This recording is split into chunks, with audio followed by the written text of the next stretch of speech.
The inflation figures today kind of got a little bit blown away by the Sturgeon resignation. Inflation came in, CPI measure of inflation came in at 10.1%. I thought Rishi was going to halve inflation. Do we take this to be good news or bad news? Well, it came down more than most people expected. Inflation peaked, I use that word advisedly, in October at 11.1%. It's since come down in subsequent months, 10.7, 10.5 and now 10.1% in January. One of the aspects of the CPI, the basket of goods that actually saw the least inflation was transport. A lot of people watching and listening to GB News tonight will know when they fill up their diesel van or their petrol car. It's cost a bit less. It cost a little bit less. It's still a lot more than this time last year, but it's come down a little bit. But the real elephant in the room when it comes to inflation, Nigel, is food. Food price inflation in January still 16% higher than in January 2022.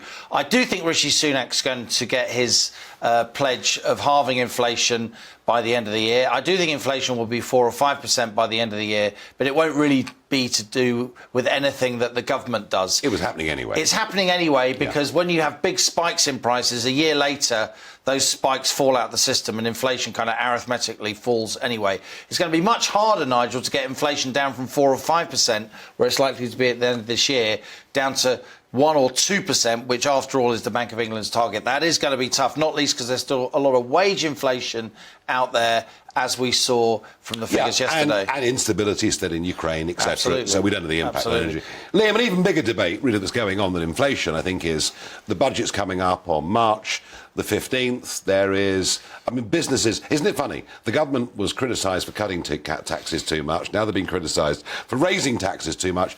The pressure, the AstraZeneca decision to move to Dublin from Cheshire, a £300 million investment. There is now massive pressure piling on. You and I have been talking about this, haven't we, for a couple of weeks, Nigel? We've been ahead of the curve on this one. I've been writing about it in my last 2 weekends, Sunday Telegraph column. You now have a very activist group of Conservative MPs in that building just behind your right ear there, Nigel, who are pushing Chancellor Jeremy Hunt and Chancellor Rishi Sunak.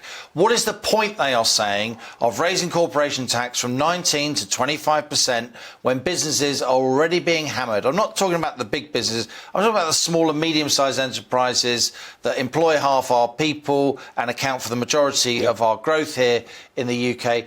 Where they're already being hammered with higher energy bills, they're already being hammered by ongoing inflation in the supply chain, their inputs are a lot more expensive, particularly if they're manufacturers, all those shipping costs. So why whack them when you've just spent billions of pounds paying furlough and C-bill loans, keeping these companies alive? Because take it from me, an awful lot of small and medium-sized enterprises, it's not that they're making massive profits, so the corporation tax is going to hit them. It means they won't reinvest, it will hit their cash flow, and it will cause some of them to throw in the towel. There's 5.5 million men and women out there running their own businesses, acting as sole traders. Making Britain work. And for them, the 15th of March, Jeremy Hunt's budget is a big, big day. What are we going to do on that day?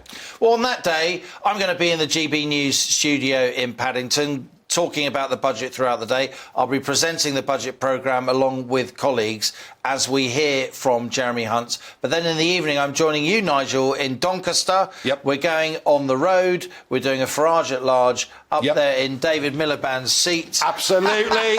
So, the 15th of March, Budget Day. We're going to be, GB News will be, that evening in Doncaster. Michelle Dewberry will do her show. I will do my show. Liam will join us. We want you to go to gbnews.uk to join us that evening. Priority will go to those involved in business or acting as sole traders. Yes, we will be deeply prejudiced about those that get tickets. We want to hear from the voice of real Britain on that day.